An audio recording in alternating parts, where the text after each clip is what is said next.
Welcome to This Explainer. We are jumping right into something I am absolutely thrilled to unpack with you today.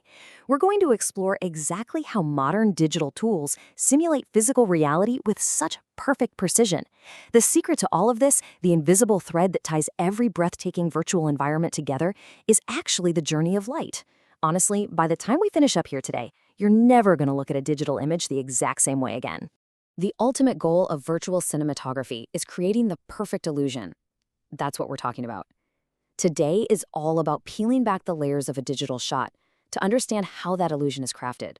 We're going on a journey that starts way zoomed out at the macro level, acting as a digital director, using AI to command sweeping camera moves. And then we're going to zoom all the way down to the micro level, physics, literally looking at how a single ray of light interacts with human skin. Okay, let's dive into this. Here's our roadmap for today. First, directing with AI prompts. Second, learning lighting in VR. Third, setting the cinematic mood. And finally, the magic of subsurface scattering. Section 1. Directing with AI prompts. So our first stop on this journey is figuring out how to act as a digital director. Because when you're working with an incredibly powerful AI like Sora, you can't just throw a vague idea at it. You have to tell the AI exactly how to capture the light and frame the scene. Giving it precise camera movements is basically what separates a flat, artificial-looking generation from a truly dynamic narrative. By feeding the AI specific terms from actual physical filmmaking, like a rapid zoom burst for intensity or a Steadicam for a smooth, continuous motion following a character, you are actively guiding the viewer's focus. You're speaking the exact language the AI needs to build spatial depth. Just look at the difference here. If you just type in a man walking, that's a basic prompt that leaves the AI totally guessing and you get flat, uninspired results. But a cinematic prompt? That layers specific shots, like a low angle, with incredibly clear lighting contexts, like neon-lit alley and deep shadows. When you combine camera motion with specific lighting conditions, you elevate the entire narrative. You bring immediate mood and tension right into the shot. It's a total game changer. Section 2. Learning lighting in VR. Okay, let's move on and see how this builds. We know how to ask an AI to render light, but how do we actually learn to manipulate virtual lights ourselves? Well, this brilliantly illustrates our next tool, the Meta Shadow VR system. Traditionally, if you wanted to learn cinematography, you needed expensive, hard-to-book physical sound stages and super heavy equipment. This system totally replaces that physical constraint. If you've ever wanted to learn professional lighting but, didn't happen to have a massive Hollywood budget, Meta Shadow lets you step into a highly realistic simulation. You can grab, move, and manipulate high-fidelity lighting devices right in virtual reality. Now, you might be wondering why this works so well as an educational tool.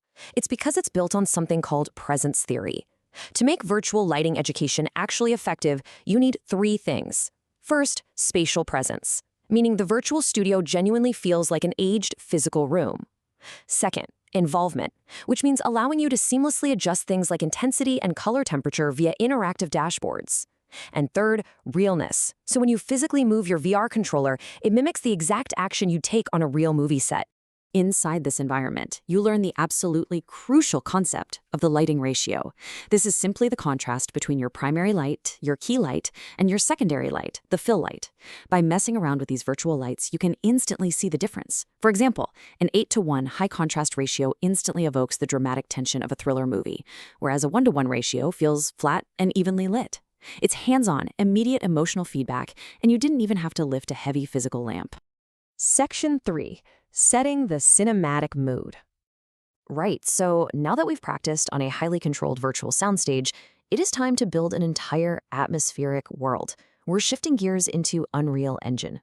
To really grasp this, we're going to look at the workflow of environment artist Anton Kay, who built this stunning dark fantasy canyon.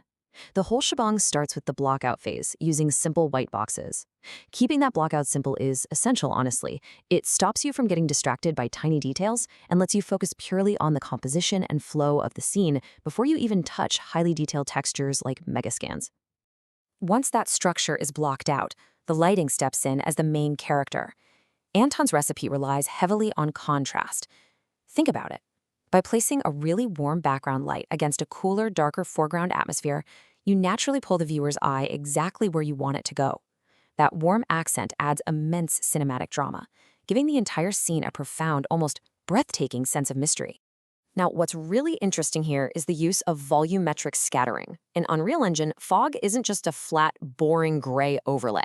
When Anton scales the volumetric scattering intensity from 0 up to 15, the light physically interacts with the VDB clouds in the scene. The fog actually spreads out softly, catching the light and creating this beautiful, deeply immersive cinematic glow around the architecture that just feels so incredibly real. Section 4. The magic of subsurface scattering. For our final act today, we're zooming all the way down into the micro-level physics of our virtual shot. We've just looked at how light fills a massive canyon, but now we need to see what happens when a ray of light actually strikes a physical surface.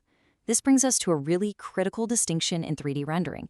If you've ever looked at a video game character and thought, their face looks kind of fake, it usually comes down to refraction versus subsurface scattering, or SSS. Refraction is when light just passes straight through an object with minimal deviation, think clear glass. But subsurface scattering, that's when light enters a material, bounces around inside it chaotically, gets partially absorbed, and then finally exits. That is exactly what happens with human skin, candle wax, and marble. So the crucial point here is picking the exact right tool for the material you are trying to simulate. If you're rendering in V-Ray, you've got a few options. You'd use the standard V-Ray material with volumetric translucency for solid objects like wax or maybe jade.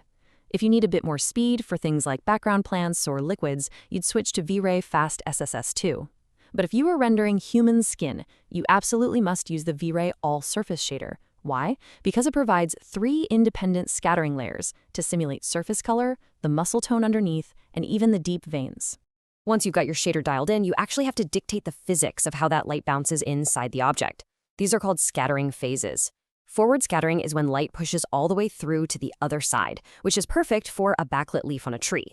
Back scattering is when the light enters and bounces back toward the camera. That's what gives yogurt its creamy look or a human cheek its softness.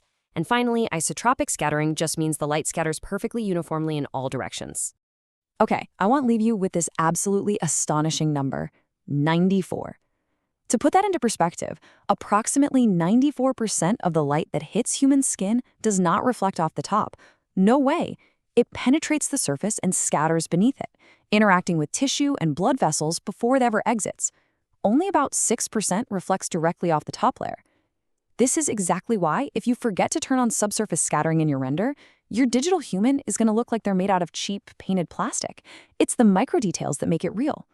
So, from the commanding words we feed in AI, to the virtual lamps we position in VR, to the sweeping fogs of a dark fantasy canyon, all the way down to the microscopic bounce of light beneath a digital cheek, creating the perfect illusion really is an incredible, multi-layered science.